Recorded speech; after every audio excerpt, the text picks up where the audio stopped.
Assalamualaikum warahmatullahi wabarakatuh. Waalaikumsalam warahmatullahi wabarakatuh. Alhamdulillah, alhamdulillahil aliyyil a'la, alladzi khalaqa fasawwa, walladzi qaddara fahada, walladzi akhrajal mar'a faja'alahu ghutha'an ahwa. Nahmaduhu hamdan katsiran wa nashkuruhu syukran mazidan. Wa asyhadu an la ilaha illallah wahdahu la syarika lah, balaghana Ramadan wa waffaqana lis-siyam wal qiyam wa ja'alana min khairi ummatin ukhrijat lin-nas. Wa asyhadu anna nabiyyana Muhammadan abduhu wa rasuluh harasa 'alaina fa nasaha lana wa 'azza 'alaihi anatuna wa 'allamana ma yanfa'una wa hadzarna mimma yadurruna. Sallallahu wasallam wa baraka alaihi wa ala alihi wa ashabihi wa atba'ihi bi ihsan ila yaumiddin.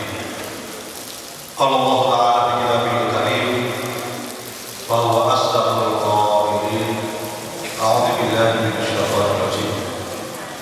Alif lam mim. Dzalikal kitabu la raiba fihi hudan lil muttaqin. Wa qala fi ayatil ukhra syahrul ramadan alladzi unzila fihi al-Qur'an hudan lin-nas wa bayyinatin minal huda wal furqan. Ayat sallallahu alaihi. Wa qala Rasulullah sallallahu alaihi wasallam ittaqillaha haitsu ma kunta wa atbi'i sayyi'atal hasanata tamhuha wa khaliqin nasa bil khuluqin hasanah. Wa qala aidan iqra'ul qur'ana fa innahu ya'ti yawmal qiyamati syafi'an li ashabihi amma ba'd. Hadratul Qur'ani wa qiyai wa asatid asatidah wa sepuh bil khusus penyambut Bapak Bagus Haji Ahmad Sud MPD, Bapak Haji Sucipto, serta segenap tokoh masyarakat yang tidak dapat kami sebutkan satu persatu. Bapak Ibu sekalian, jadi jamaah di Masjid Al-Fatah yang ada di Allah wa yakum. Pertama dan yang paling utama, tentu mari kita senantiasa tak lupa dan tak bosan-bosannya untuk mengaturkan segenap rasa syukur kita kehadiran Allah Subhanahu wa Ta'ala.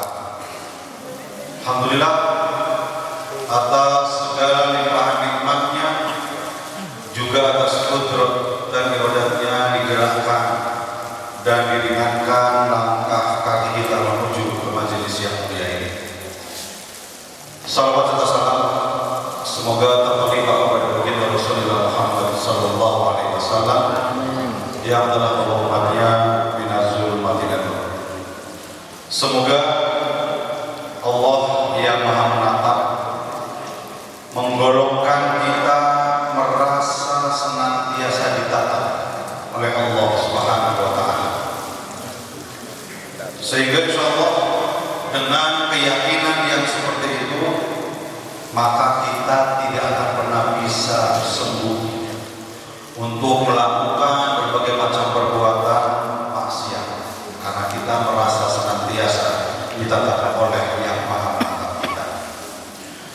Semoga Allah yang Maha Mendengar menggolongkan kita menjadi orang yang selalu merasa didengar oleh Allah yang Maha Agung, sehingga berat bagi kita untuk berbicara kecuali dengan perkataan yang nanti bisa kita pertanggungjawabkan di hadapan Allah yang Maha Mendengar.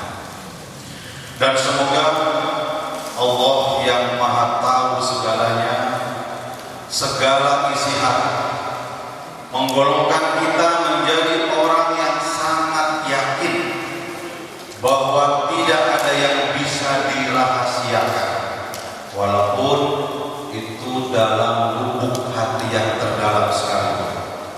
sehingga kita akan senantiasa berhati-hati dengan hati kita. Para hadirin Allah, bulan Ramadan tadi kami sampaikan ada sebuah ayat Al-Baqarah ayat 185. A'udzubillahi minasyaitonir rajim. Syahrul Ramadan alladzi unzila fihil Qur'an hudan lin-nas wa bayyinatin minal huda wal furqan. Bulan yang di dalamnya diturunkan permulaan Al-Quran sebagai petunjuk bagi manusia dan penjelasan-penjelasan mengenai petunjuk itu dan pembeda antara yang hak dan yang batil. Bulan puasa Ramadan memiliki pertalian yang sangat istimewa dengan momentum diturunkannya kitab suci Al-Quran, di mana Al-Quran merupakan sumber pandangan hidup bagi orang-orang yang beriman. Ada sebuah pertanyaan, mengapa Al-Quran diturunkan pada bulan suci Ramadan? Kalau saja mau direnungkan, yang demikian itu ternyata erat kaitannya dengan asumsi bahwa bulan Ramadan adalah bulan yang dalamnya orang beriman dianjurkan untuk menjalankan ibadah puasa.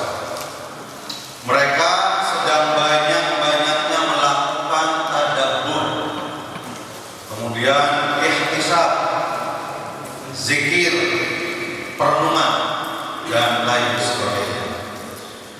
Amalan-amalan itu sesungguhnya merupakan sebuah upaya. Untuk apa? Upaya untuk pengkondisian, untuk menangkap makna dan pesan daripada Al-Quran.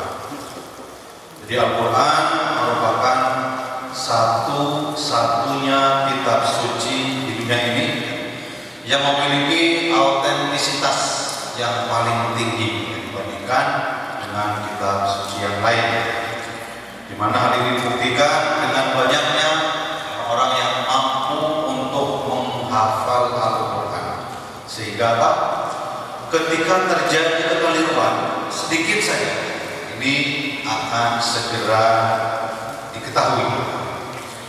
Nah, wujud autentisitas Al-Quran juga merupakan janji dari Allah Subhanahu wa Ta'ala.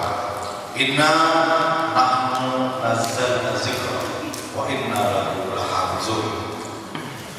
Sesungguhnya kamilah yang menurunkan Al-Quran, dan sesungguhnya kami benar-benar memeliharanya. Quran surat Al-Hijr ayat 9. Para hadirin Allah, berkenaan dengan peristiwa turunnya Al-Quran atau lebih populer dengan istilah sebutan nuzulul Quran, terdapat 3 kata yang menjelaskan hal tersebut. Ketiganya ini merupakan derivasi atau kata turunan dari akar kata yang sama. Kemudian ada kata inzal, ini dari kata atau akar kata anzal.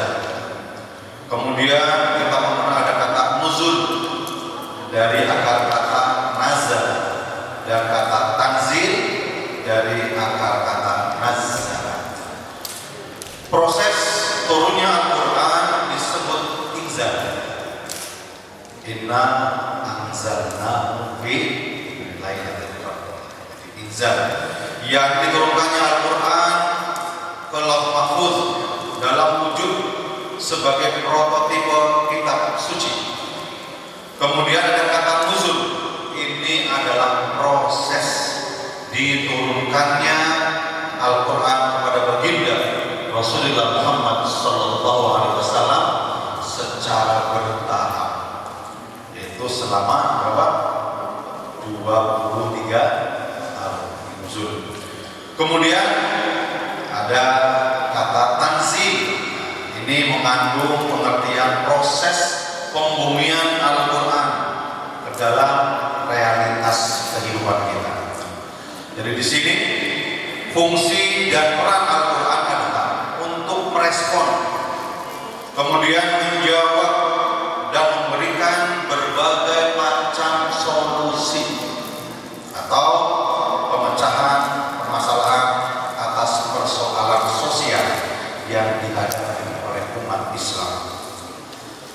Terdapat dua perbedaan yang terbilang amat sangat mencolok.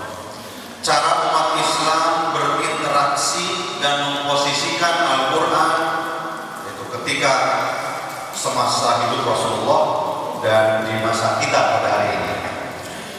Pada masa Rasulullah masih hidup, Al-Quran turun secara berangsur-angsur. Hal tersebut membuat dimensi teks, kemudian spirit, dan juga konteks sosial sedemikian menyatu, sehingga setiap ayat yang turun akan menimbulkan wacana dan juga perubahan perilaku sosial secara langsung. Nah, inilah kenapa kemudian turun secara bertahap. Jadi Al-Quran pada waktu itu bagaikan sebuah buku yang terbuka, yang langsung bisa berdialog dan juga berinteraksi dengan realitas sosial yang ada pada saat ini. Maka jika umat Islam menemui kesulitan dalam memahami pesan wahyu, mereka pun bisa langsung bertanya kepada Rasulullah untuk memperoleh penjelasan. Kemudian ketika Rasulullah belum menemukan jawaban, maka malaikat Jibril atas perintah Allah memberikan penjelasan dengan membawa wahyu yang baru. Inilah, jadi interaksi ada dialognya. Dan kemudian langsung memberikan pemecahan masalah pada saat itu juga. Nah, untuk saat sekarang ini, walaupun Rasulullah sudah tidak membersamai kita, tidak berarti martabat dan mukjizat serta kelengkapan Al-Quran menjadi turun. Tidak. Kenapa? Hal ini disebabkan Al-Quran sebagai kitab suci umat Islam diyakini telah sempurna dan mengandung prinsip-prinsip atau ajaran dasar yang diperlukan oleh umat Islam. Seseorang yang mau berdialog secara cerdas dan jujur dengan Al-Quran, maka ia akan melihat pantulan balik tentang kualitas pribadinya, sehingga dikatakan Al-Quran merupakan konsultan bagi kehidupannya. Al-Quran merupakan jalan hidup, the way of life, sebagai jalan hidup. Semakin cerdas pertanyaan yang diajukan, semakin cerdas pula jawaban dari Al-Quran. Maka tidak heran kita melihat banyak ulama terdahulu, khususnya para ahli tafsir, semakin cerdas mereka berinteraksi dengan Al-Quran, mereka bisa kemudian membuat berbagai macam kitab-kitab tafsir Al-Quran. Jadi turunnya Al-Quran yang dikaitkan dengan bulan puasa ini juga memiliki makna simbolik, yaitu siapa yang menjalankan ibadah puasa secara sungguh-sungguh akan memperoleh hidayah Al-Quran yang nuzul atau turun dan memasuki seluruh relung hati, pikiran, dan juga akan membimbing segala perilaku kita. Ini mana simbolik bahwasanya Quran diturunkan pada bulan suci Ramadan. Para hadirin Allah, mushaf Al-Quran yang berjumlah 30 juz yang beredar saat ini pertama kalinya diterima Rasulullah pada bulan Ramadan, lalu berangsur-angsur sampai sempurna dalam waktu tadi 23 tahun. Begitu wahyu Allah diabadikan dalam bentuk tulisan dan dibukukan. Jadi karena pada waktu banyak sekali para penghafal Al-Quran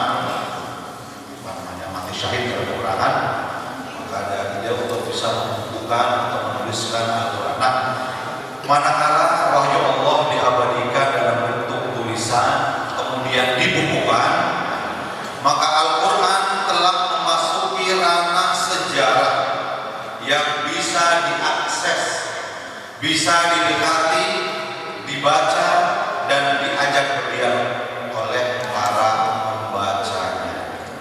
Maka dengan demikian, kehadiran dan posisi Al-Quran secara sosial akan ditentukan oleh sikap para pembacanya sendiri, termasuk kita ini. Bagi umat Islam, Al-Quran hidup dan berada di tengah-tengah kita sebagai konsultan, sebagai pembimbing, petunjuk jalan, ataupun teman berdialog untuk membangun tata kehidupan yang lebih beradab dengan landasan iman, ilmu, dan amal. Jadi 3 landasan inilah yang akan menjadi fondasi yang sangat baik. Nah, di dalam raga kita ada elemen yang terpenting. Jadi kita ini makhluk yang terdiri dari 2 elemen, yaitu dari segi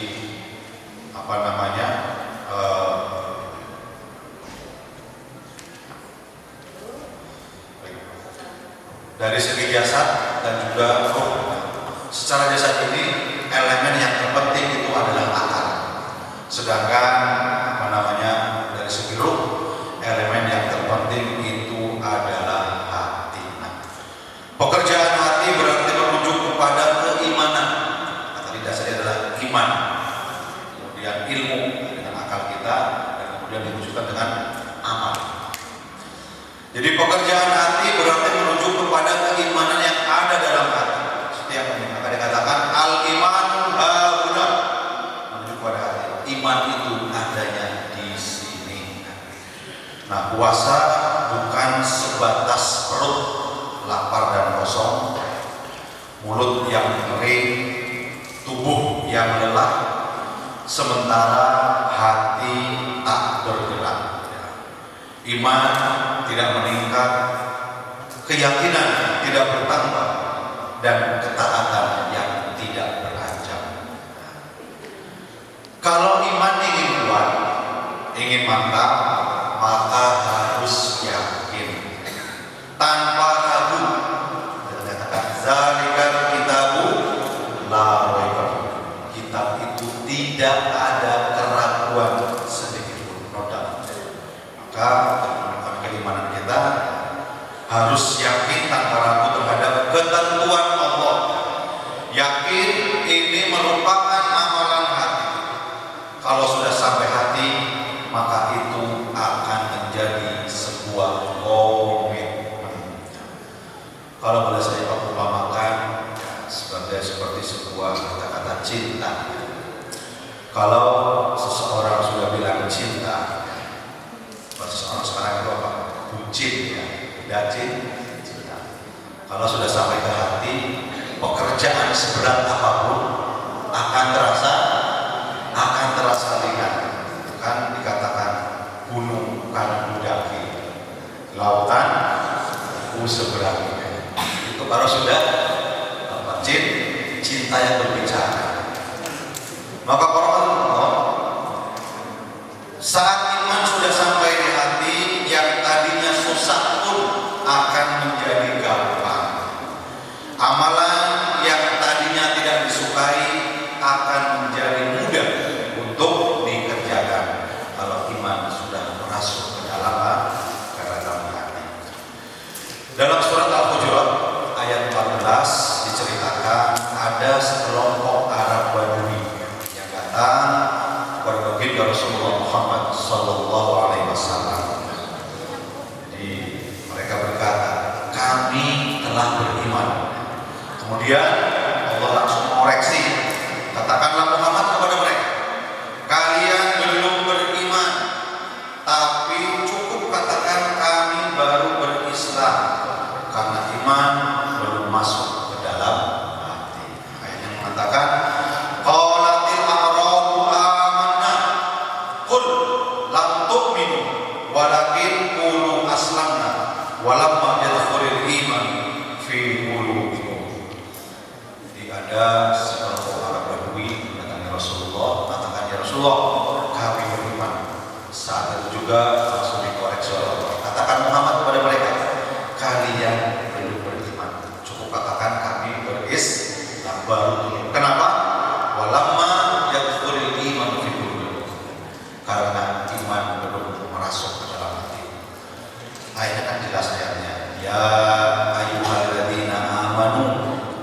kutiba alaikum as-siyam kama kutiba alal ladzina min qablikum la'allakum tattaqun. Hai orang-orang yang beriman,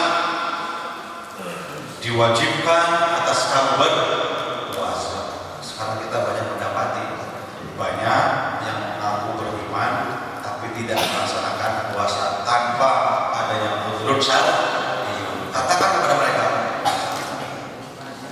kalian belum beriman, kalian baru berislam. Kenapa?